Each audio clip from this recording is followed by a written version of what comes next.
What's going on, New York Yankees fans? Welcome back to the YouTube channel. If you guys haven't already, like, comment, and subscribe. Turn that notification button on so you get notified when a live stream pops or a video drops. Appreciate y'all. Hope y'all are doing well. Appreciate all the subscribers on YouTube and the followers on social media. If you haven't already, follow our social media pages. That is in the description. So let's talk about this series. The Yankees swept 3 games from the Chicago White Sox coming into this series. The White Sox had the best record in the American League. I think the Red Sox may hold that now. If not, probably the A's or the White Sox still. It might change. I'll do my research on it after. So let's talk about Game 1. We have a couple things to talk about at the end, so let's get this out of the way. Game 1, anticipated and great pitchers duel from the Southpaws. Jordan Montgomery, Carlos Rodon. Montgomery pitched 7 innings, gave up 4 hits, 11 strikeouts, 4.07 ERA. And to compare that with Carlos Rodon, he struck out 13, gave up 2 hits in 7 innings. So the same amount of innings, struck out 2 more, and in terms of hits, he gave up 2 less, 1.27 ERA. So about a balanced start for both of these Southpaws, but unfortunately for both sides, the bullpen kind of screwed it up. Michael Kopech for the Chicago White Sox in the bottom of the 7th inning gave up a solo shot to Gleyber Torres. He allowed 3 hits that inning, a total of 1 earned run, 2 strikeouts, 1 homer. Actually, let me go back and really fix my mistake here because MLB.com has a typo. Rodon, I believe, pitched 6 innings. Kopech gave that up in the bottom of the 7th, so that means either him or someone else pitched the 8th inning. That's my apologies right there. With that being said, Evan Marshall in the bottom of the 9th inning, he gave up 3 hits, 1 earned run, and gave up the walk-off hit to Gleyber Torres, 6.89 ERA for him. But in terms of the Yankees side, they didn't do that much better either. They ended up coming up with the win, though. Jonathan Loáisiga has a blown save on his record now, and technically it's also a blown hold because if Aroldis Chapman would have closed out the 9th and Loáisiga wouldn't have given up the run, he would have gotten a hold. So he pitched 1 inning, gave up 1 earned run, 1 hit to Nick Madrigal, and he, being Nicky 2 strikes, singles to left field. Actually, no, I think it was right field, actually. Yeah, right field single, and tied the game at 1. Obviously, at the bottom of the 9th happened. We all know what happened from there. Aroldis Chapman gets his 3rd win on the year, gets his 4th win in the Game 3 of the series, interestingly enough, the game that happened today. And he allows 1 walk, but obviously he is bailed out by something that happened. So real quickly before we go into chronological events in terms of non-pitching stuff, Carlos Rodon is the first pitcher to start a game in the Bronx with 5 consecutive strikeouts since Sandy Koufax in Game 1 of the 1963 World Series. I believe that was in the 1st and 2nd inning. Great job for Carlos Rodon. Hats off to you, man. You pitched a great one. Unfortunately, your bullpen fucked it up. With that being said, Michael Kopech, going back to him before we go to offensive and defensive stuff, he has not pitched, and I'm talking before this year, he had not pitched in a major league game since 2018. In 2018, highly anticipated prospect, went down for Tommy John surgery. 2019, he was out with that. 2020, COVID pandemic, so he opted out. And he's back now, but I'm pretty sure his ERA is pretty low still. It's at a 1.91, so not bad. Obviously, before that, he must have been pitching real good for the White Sox, but I guess they're trying to, I don't know. I think he was a starter before, and I guess now they're trying to mold him back into things as a reliever. We'll see what happens there, but this is not the last time we face the White Sox this season, at least from what I know. So, going back to chronological events, Gleyber Torres, as I mentioned, got the Yankees on the board late with a home run in the 7th inning. Nick Madrigal and Nicky 2 strikes ties the game in the top of the 8th with an RBI single to right field, more like a bloop single, threw the bat at it, really. And Nicky 2 strikes. I like the nickname personally. It's catchy. It's something from like Goodfellas or something like that. With that being said, hitting with 2 strikes is very important. It's something that a lot of baseball players don't do anymore. It's like the Orioles in the one game they versed us. I think Montgomery was on the mound that game, actually. That's why his ERA is a little high. I believe in that game he was starting, and 9 of the 10 runs that the Orioles scored on us were 2 outs. So if you could do something with 2 strikes or 2 outs, I credit you. I tip my cap to you. I don't have a cap, but I tip my cap to you. With that being said, a few nice plays by Chicago and the New York Yankees in the bottom of the 8th and the top of the 9th. In the bottom of the 8th, they cut down, I believe it was Tyler Wade at home. They didn't have the infield back, or they did.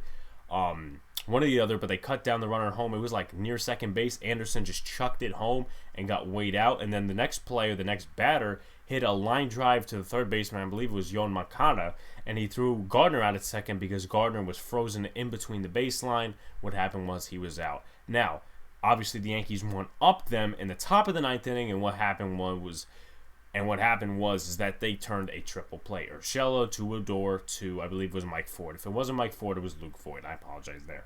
And then the bottom of the ninth, Gleyber Torres, an RBI single. Judge scores on that. Torres accounts for all Yankee runs. RBI walk-off single. So that is game one. Very interesting game one, to say the least. Game two, talk about it. Gerrit Cole, he did walk 3, and that's very rare for him. But in his defense, I will say he's not going to pitch, a solid dime every time.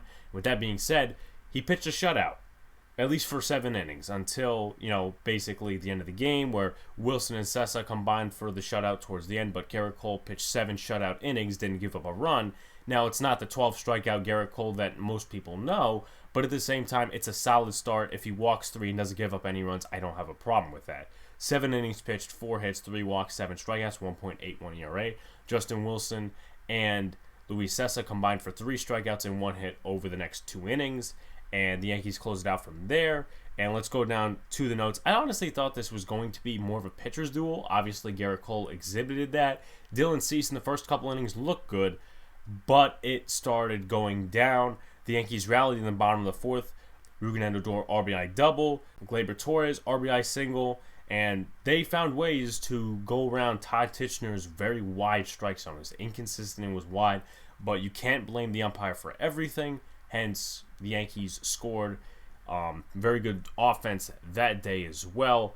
And Dylan Cease just lost it in the bottom of the 4th, bottom of the 5th, and he ended up getting taken out for Foster, and then Ruiz came in and Crochet came in, but they could not do the job as Crochet was the only pitcher that did not give up a run. But my point is that Cease started to lose it after getting a good first couple innings, and he had 6 strikeouts, so that wasn't bad, but he had 4 walks, 5 earned runs, and not something good to have on your resume.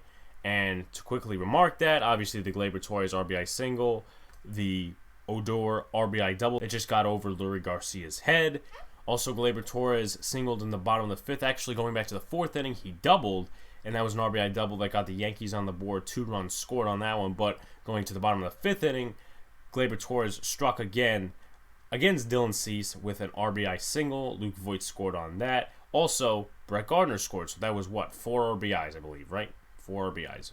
Voigt scored, Gardner scored, Judge scores, Gio scores. So yeah, that's 4 RBIs in that game alone. Good job for Gleyber. Then in the bottom of the 6th, Mike Ford homers. One of the only hits he gets this season, and that's what he can do on occasion, is hit home runs. And that's really why I don't like him a lot, because I'd rather a consistent hitter than someone who every 43 at-bats, every 10 at-bats, every 20 at-bats, it's a home run in his limited opportunities.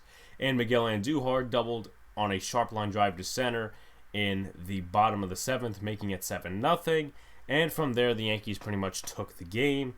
And to note, the Yankees turned 4 double plays on defense. Very good job by the Yankees in this game. Though Cole was not, oh my God, he walked somebody, he's a bad pitcher. No, that's not what happened. He ended up walking 3 guys, but hey, it happens, and he still pitched a shutout game for the first 7 innings, and the bullpen covered him the next 2. So, not a bad game by the Yankees. Great game by the Yankees. And let's go to the final game where we'll talk about Jameson Taillon, the rest of the bullpen that didn't really do that good. So, Jameson Taillon, going right off of, he had a nice start for the first 5 innings. He kind of got the pitch count up there. That's why he was taken out. 2 hits, 2 walks, 4 strikeouts. So, not necessarily, oh my God, Gerrit Cole dominant, but still a manageable start. Still a start where he didn't give up any runs. And that goes along with the trend the last 5 starts for the Yankees rotation. At least 1 start per pitcher. We'll get into that at the end. But the bullpen kind of fell, and I'm going out of chronological order with my notes here. Wandy Peralta ended up giving a 2-run home run. I believe it was to Jose Abreu, if I'm not mistaken. Yes. And then Chad Green gave up a home run to Yasmani Grandal. Loaizaga seemed well in the 8th inning, giving up only 1 hit and striking out 1. And then what happened is in the top of the 9th, Aroldis Chapman gave up a home run to Andrew Vaughn, and that ended up tying the game. And from there, Judge had his first walk-off, literally walk-off, off of Liam Hendricks, who he's had prior success against, but Judge never got in an opportunity, or he just never succeeded in it, where he gets a walk-off. He literally got a walk-off, walk. The Yankees win 5-4. Some other notes, they jammed Aaron Bummer, who actually got the loss. Liam Hendricks was just facing Judge for one at-bat. He gave up that walk. Clint got 2 stolen bases on the day. One was in the bottom of the 9th inning, so clutch stolen bases. You have to be aggressive on the bases, but the analytical bugs don't like that, so that's why you really don't see that in baseball anymore. You see it more in the minor leagues. Chapman, as I said, blows first save of the year, earned second win of the series, though, so you have to credit him there by giving up not too many runs, but he gave up the run that tied the game. And no surprise, the Yankees grounded out a lot. They worked the count early against Keuchel, who has one of the highest ground ball rates in the league. But also with that, they worked the count early, and he was out in the first couple of innings. If I'm not mistaken, I'm going to look at the stats right now. If I'm not mistaken, yeah, he was out after 4 innings. Total pitches he threw 100. So that's not really good. I don't know, you guys can do the math or whatnot, but the average about for 4 innings, at least in my opinion, would be at least 55 to 60 pitches.